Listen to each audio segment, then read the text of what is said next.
Hello everyone, how are you? Today's breaking news. Millions of workers will receive a pay rise after the statutory minimum rate increased on Tuesday in a move unions believe will help boost economic growth. However, business groups have cautioned over the potential impact of higher wage bills and a raft of budget-linked tax increases that have also come into force. The government said more than 3 million workers across the country will benefit after the chancellor announced the increase in her autumn budget last year. Rachel Reeves has described the change as a significant step in the government reaching their manifesto pledge of a genuine living wage for working people. From Tuesday, the national living wage increased for everyone employed aged 21 and over, giving a pay rise of up to £1,400 over the course of a year, based on a 35-hour working week. Under the 6.7% rise, people will be paid £12.21 an hour, 77p more than the current living wage of £11.44. Full-time workers can expect to make £26 more a week and £117 more a month, the government said.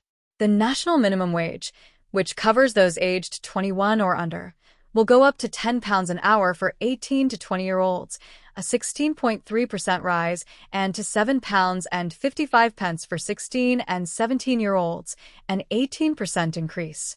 TUC General Secretary Paul Nowak told the PA news agency, "This increase will make a real difference to the lowest paid in this country at a time when 1 in 6 are skipping meals to get by." Setting out a path to end the outdated and unfair youth rates will give young workers a boost up and down the country.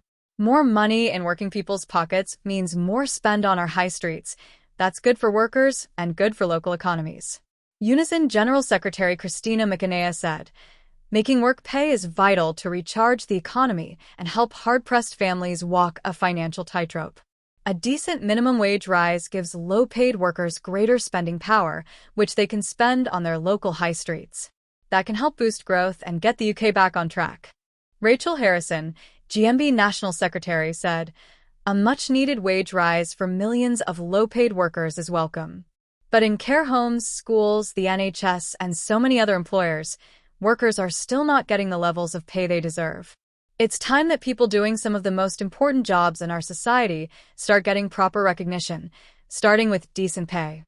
Campaigners pointed out that the rates were still below the voluntary so-called real living wage of £12.60 an hour and £13.85 in London, which applies to all workers aged 18 and over. More than 15,000 businesses are accredited to the Living Wage Foundation, which sets the voluntary rates. The Shop Workers Union ISTA announced that its members in Asda Express, Food Service, and Leon will be paid the voluntary rate by October. Baroness Philippa Stroud, who chairs the Low Pay Commission, said, "These rates secure a real terms pay increase for the lowest paid workers. Young workers will also see substantial increases in their pay floor, making up some of the ground lost against the adult rate over time. We recognize these increases come at a time when employers are facing increasing pressure, and it is vital we monitor and assess how businesses are responding. As we build our evidence base for future recommendations to the government, we will be launching a call for evidence in the coming weeks and holding in-person meetings up and down the country. I encourage all interested parties to get in touch with us."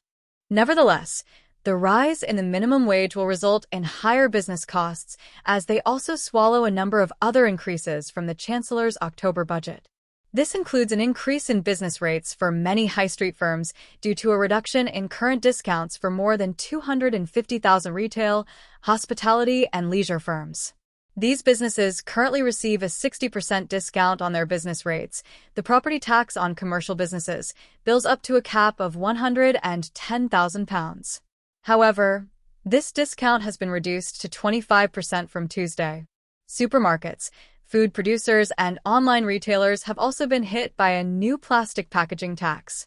Retailers will be liable to pay a charge, based on weight, for every item of packaging they use in the products that they sell.